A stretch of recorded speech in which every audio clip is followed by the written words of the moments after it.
Masanyu, the Jew, Masanyu world over. I have Nema, Diana, and the King of Radio right here with me. And being a Wednesday, we talk about love and relationship. Now, there's something on my mind. There's a certain video doing rounds. In fact, it went viral on social media of a certain gentleman that tried his level best. You know, men, when we try to do something, we do it with all our might. So this particular gentleman invites the girlfriend in a restaurant and everything well set, lights on, everything was decorated, and then he chooses to propose to his girlfriend without kneeling down. Just like you get an engagement ring and you try to engage your girlfriend without kneeling down. So this beautiful young lady interpreted this as total disrespect, total dishonor. In short, I want to say total kamanyiro. In fact, she told the guy that I see a red flag. You are a red flag. You are a red How flag. could you not kneel? She confessed to the man. Would the people that knelt, did they die? Would you die? That's what she said. Did they die? So the gentleman was like, yo, only one thing that I did not do ruined the 3 years we've been together.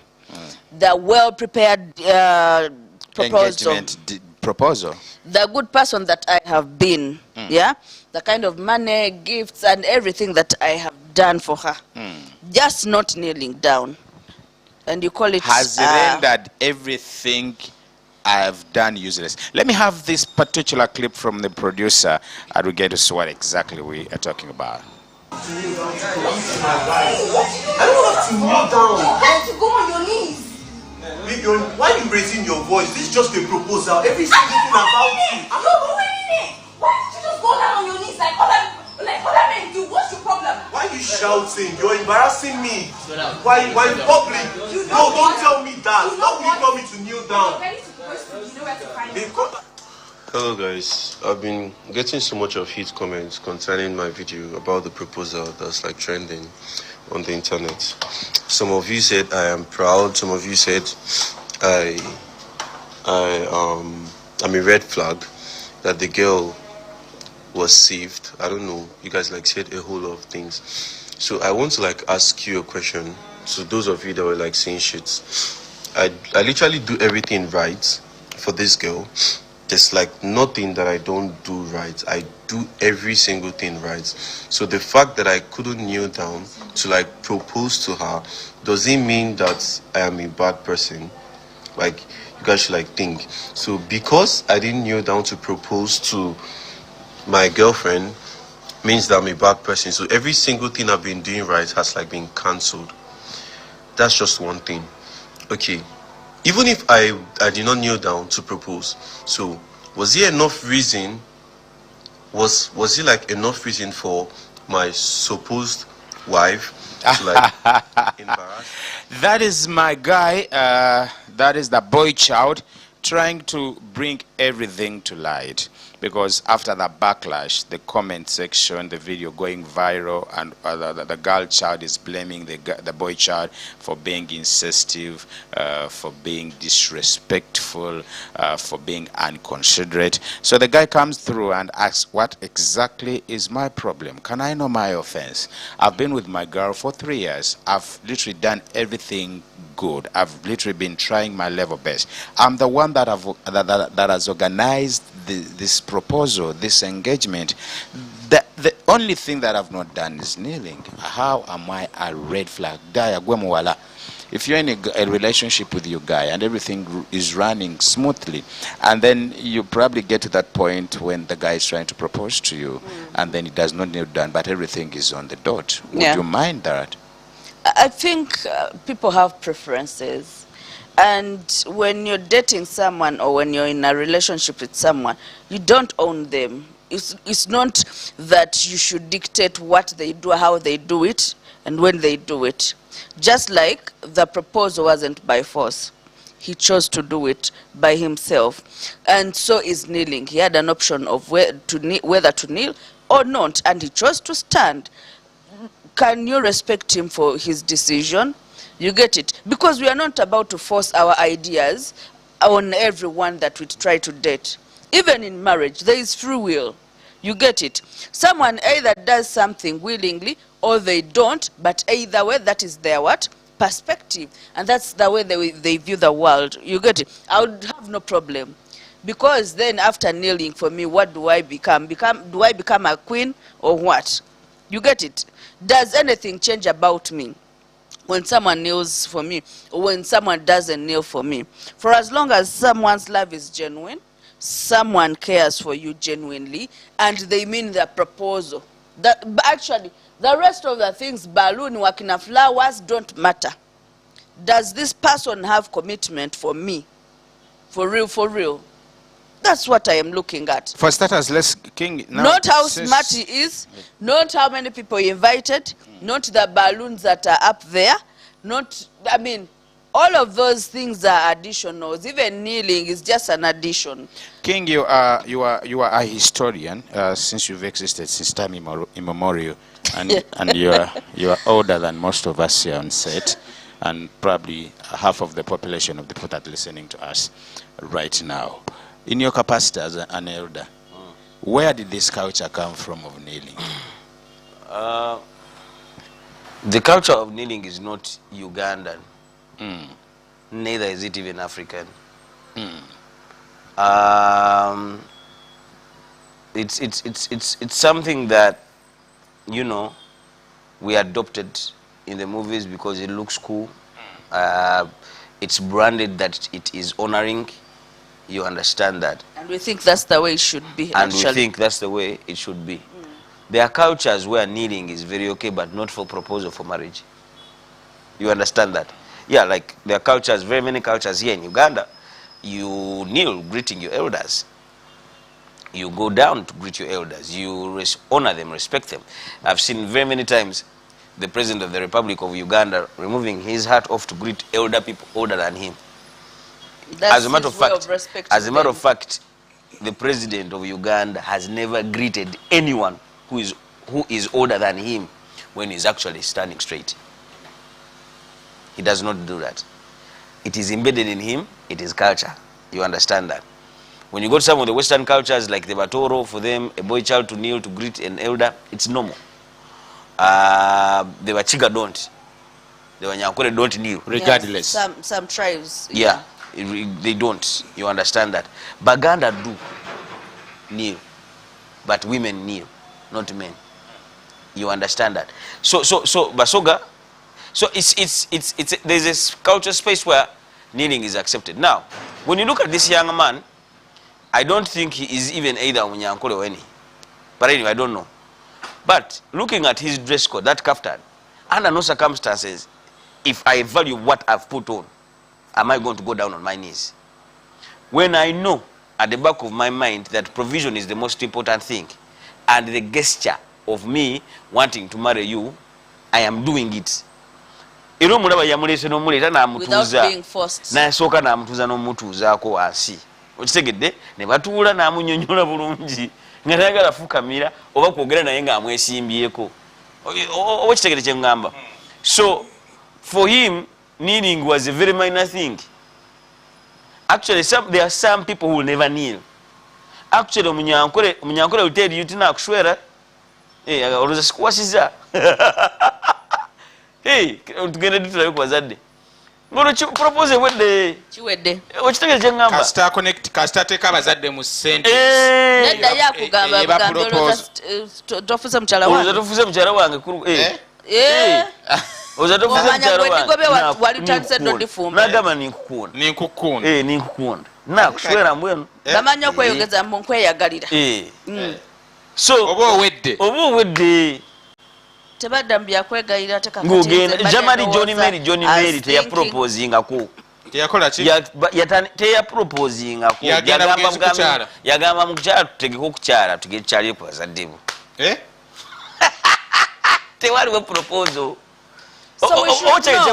We should know that teyawa mwana oyo proposal Jackie. Teyagimuwa era just akaweta yakamuterako wali kukwanjula kankusibidde. Namugamba kwata ti awe yali awo kyagwa. Bannange. Nenga no n'emikolo tugikola nate biri proposal ganze sijja gikola tugende.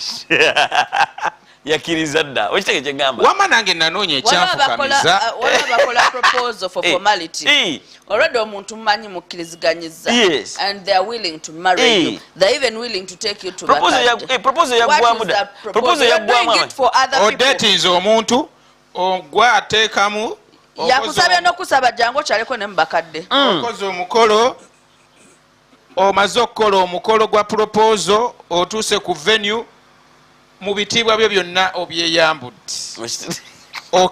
nakkirira wansi sebo weebuuza ekyakukkiriza sebo nafukamira si kibi gwe oba okikkiririzaamu baoba tukiinaako ate nno nkirowoozezaako kati nafukamira wansi mu bitiibwa ebyo tukoleremu wakola otya nafukamira nentuula sebo no n'omutima ne gukkuba mbu teyeekubira wano muba mwekubisa yaka mukyogamba oba tokimanyi nti girlfriend wange njagala talinawe gyagenda kwekubira. Let me tell you, most of the people that propose already know that this person is a yes. Sebo n'atwalayo ne ku budde bwe addemu. Oh my God. My goodness. I can't believe this. Nze nagendwa bwe naviira ano nenfuluma nenga nengula empeta naye wafukamira nenkomawo nengireeta nga ndi kushuwa ddi bagenda gamba yes. Kati ebyo bintu, so for me I'm looking at one, I think omuwala ina kajaja. Yeah, you do. Naye naafukamira. Wanje? Naye naafukamira. Mwali babiri wansi ku ttaka. Naye yamala naafukamira nsabe. Olwamala naye naafukamira. Naye nga nze teyafukamira nanga ddemu. Amalala. Ngenda kumugamba ddemu. Ngenda kuddayo leero tubiddemu. Mubiddemu. Addemu mugambe tewafukamira. Esegeza tewasaba bufumbo teyakusaba. Teyakusaba. Teyansaba bufumbo. Mwana bana ali bufumbo bwalaika yakakibwa. Nga teyansaba. Teyakusaba. Kati nyina okuddayo naye naafukamiramu. Nakusaba omwami onompasa. Nolowooza ne ngamba really do I need to do this? So Masanyu, the issue here is I think girl children we know kwetegeera. Yeah. Yeah, because it's very important. Man, you're going to lose a young man calling it a red flag. Actually, you're the red flag. You're the red flag for you to be not to understand, for you to want to and actually, to force people. For you to want to trend, for you to want to have a better picture of someone kneeling down for you, and forgetting the good person that you are even excited to actually say yes to before you even knelt down. Obochitegede nti omwana yalagirawo signs nga yali happy and excited and she can't believe that this is happening. You understand that? And very ready to actually say yes. Until the young man chose not to kneel down. So she felt embarrassed. Take out Jenemisho. So for me, I feel like it is the girl that man dodged the bullet of that. Oyo mwala afuga. Yeah, thank you. Oyo mwala afugira ddala nno. Otuka mufumbo nga yayagala, it is her way or her way. You understand that? Are there girls like that? Very many. Ngotuka mufumbo nga yafuga. Nze jina mbuchali singa nayira njeteeka chali wachali gwe ngenyina okuwamba gwenjagala okuwamba mbufumbo mujjeyo. Muwambe mbufumbo mujjeyo mutwale mubuwanganguse. Ate yange microphone kweri. Tekuba kama. Ogenda mu Tekuba kama. What are the signs of symptoms? What are the signs and symptoms? Signs and symptoms. But me mutegedde. Atosa kwanga mutegedde. Mutegedde. Soko mbuliro. Gubadde omanyi. Oli serious. Gwolemedde olugambo lwonze nkuwa olwange.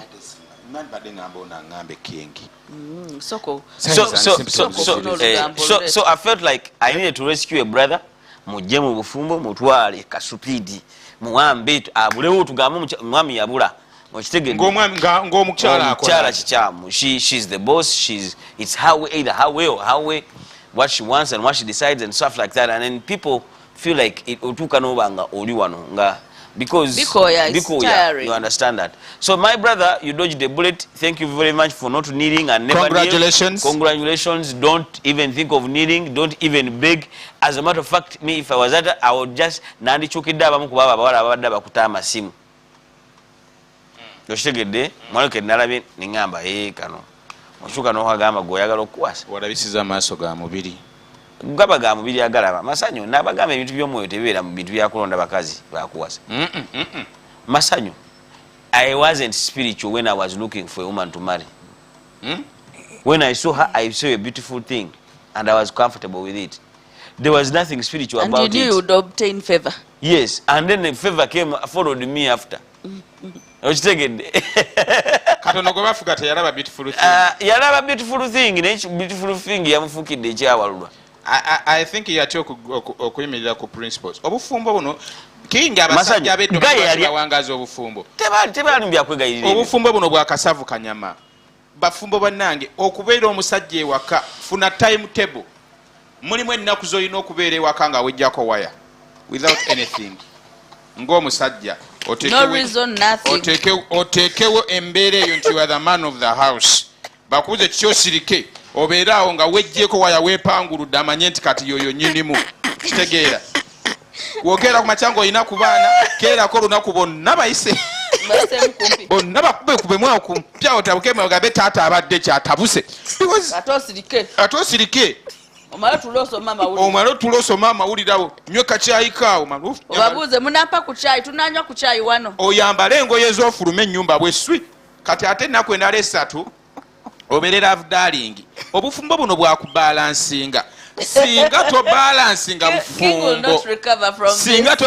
bufumbo bagenda kumerako makaago funaye neziba nnaku lumu mu wiiki oteekewo eyo presence eya dad. Amanyi Katonda Bible says we serve God with fear and trembling. Nawe ng'omusajja omufumbo you need to have a day when you run your marriage with fear and trembling. Whoever is in your house should see you in that position of fear and trembling. Failure to do that, you find a guy in his home that is being disrespected, that is being taken for granted. Bewachayi ne batamuwa omukazi akufuga ati amaka gwamuwasa gwalabirira amaka byebyo simping kubeera awo mami and women are very creative and women cunning. Are very anointed. Why? Because whatever you give a woman she multiplies. Okitegeera omukyala omuwa obufumbo n'akuwa amaka omuproposingira n'akuwa amaka ekitegeera omuwa emirembe n'akuwa peaceful home omuwa 15,000 n'osanga ng'afumbye emiiru ekitegeera kati bw'omuwa that laziness yet you're supposed to be a strong man in your home she dominates and takes the place that you ought to take. Why? Because you fail to stand in your position. Kati I'm beseeching you fellow men, you should be reverent in fear and trembling. Choose that day. Gamba nti ku Monday ndi mawaya kumande wejjeeko waya oba ku Lwokusatu awo bategere nti taata zivaako. Waliwo omu ku bako yajja okuwasa sisita wange naye namukwatirwako ennaku kuba gayi gwe bawasiza gayi gwe bawasa ani gayi eyajja owasa sisita wange balya naye wasaasira mukoowo aji muko namusaasira sisita wo tagenda tagooka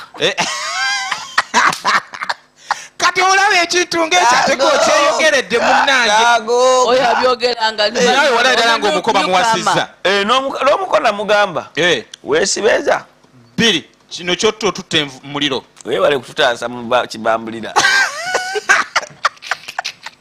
this brother operate your home with fear and trembling. So kati kabuze so nawe obeerako awo waka Maron n'omulagako tafula embeerako nenejjako waya temporarily to balance the boat. Namanya nti nseka ate mulimu ebiseera nga siseka isiiza muwa wanumirwa ayinza okuntuuka ekiseera n'amera era amanyi otegeera nti kati kabuze kati esaawa zino kati nga bw'omugambye ndi wadde wejjako waya. Next time Maron ask Masanyu ombuze oli mu karakita ey'okwejjako waya oba onyiize bya ddala. Nze amanyi oba ndi mu karakita oba siri mu karakita. That is my rule. Have a balanced home. Mommy, Monday, Tuesday, Wednesday, Thursday, Friday, Saturday, Sunday. There are women that are bored in their marriages. Anonye dobozi ly'omusajja oyo. Anonye dobozi lya taata oyo ngambye kikono kikole bwe kiti. There are some marriages nga temuli dobozi eryo. I said you are not doing this. I like my husband has said. Oh, daddy has said. I don't want that. I don't want to do that again, okay? Don't want that. Okay, naga daddy yaganye. Mulimu amaka mami ogamba otya? Abaana bagambye, data agambye, mami asaze. Biri otule mu ntebe ye y'ekisa. Oyina entebe y'ekisa ng'omusajja mu maka, oyina entebe y'omusango. oyina entebe engunjuzi oyina entebe nyingi ewaka olwakuba toyagala zituulamu oyina entebe yokusaasira nobeera diri darling mami ice cream children what do you want yes you want to watch tv yes Nickelodeon yes oyina ntula mu ntebe esala omusango sit down turn off tv mwenna mugende mwebake fulume mwenna mugende muyoze ebintu as a man of the azimagamba ani agambye taata president, we should emulate the president than the political space. There's what we call prerogative of mercy. There's what we call a decree by the president. The president has said no one challenges his word. There's some men in their family and people challenge their word Monday to Sunday. Mukole ekyo mumuleke mumuve tamumanyi yagweddalo mumuve kitabwe tategeera mukole but my guy oyo bwatu yakabyogera emirundi olongomanya omusajja yaluzinga position ye. Going back to our script, going back to that particular clip, I want to congratulate that man for standing his ground. If singa were backing her down and you lowered your guards, noga mami katikesifukamidde kananyize kanfukamirenji muwe, oh, you surrender your power. Thank you for standing the ground, and that does not mean that you're a disrespectful man. That does not mean that. And choose from the girls who are around there. Yes. And choose not to be called a narcissist, because that is a new word to lower down our masculinity as men. He's a narcissist. He's a No, it's true there are people who are narcissists. You're not a narcissist. But there are also people who are you're a man in your home. Even Thank you women very much. sometimes are narcissists. Where in whose home? Mu nyumba yani. Munange, yes. Ewa. Anyways, but there are good people out there. nakuzina obufumbo bugenda kalubira abantu bannange boyina terminologies ezize bwe batyo basajja babatadde mu kikutiya is a narcissist toyogereko tokole ki and there is another word they use. You think by providing for me, you think by giving me money, by paying bills, and by coming back every day, you think that is what defines you as a man in the house? No. What else defines? Babi ogera biraba ku social media mbu some men think that providing for us is what you provide for yourself to lawa what all marriage is all about. Provide for yourself to lawa At exactly 9 a.m. there is something very interesting that we're going to be diving into. There is something, King, that crossed my mind I think several weeks back. In fact, after my wedding, I've come to realize that the cost of service providers, the money we spend on service providers and making sure that our events come out successfully, but service provider bachifunamu emikolo gyonna egy'okwanjula egy'embaga. It is the outsiders and the service providers that benefit more than the people that are doing the events. Mugenda okuddayo wakanga mwe bakapa abafumbiddwa omukolo gubasaze n'abeewamwe abeetabye mu mikolo nabe omukolo gubasaze naye nga sente mwaziwadde Masanyu events. When we come back, we help jumpstart your day like this. Wake up call.